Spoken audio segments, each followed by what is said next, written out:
शरद पवारांची मागणी ही अमान्य असल्याचं मनोज जरांगेंनी म्हटलेलं आहे। मागणी करण्याची ही योग्य वेळ नाही आणि ती वेळ आता निघून गेलेली आहे।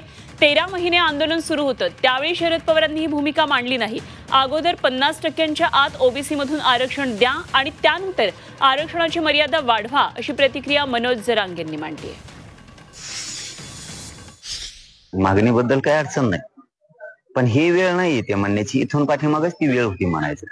ज्यावेळेस समाजाचं हित होतं, ज्यावेळेस समाजाचं आंदोलन 13 महिन्यापासून सुरू आहे, त्याच वेळेस या गोष्टी म्हणायला पाहिजे होते।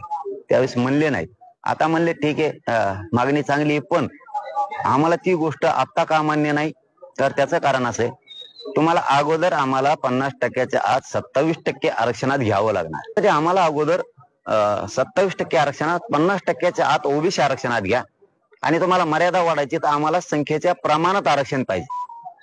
आमच्या संख्येच्या प्रमाणात आम्हाला आरक्षण द्या आणि मग तुम्हाला काय मर्यादा वाढायची तर वाढा, तुम्ही 200% वाढवा, आम्हाला काहीही देणं घेणं नाही।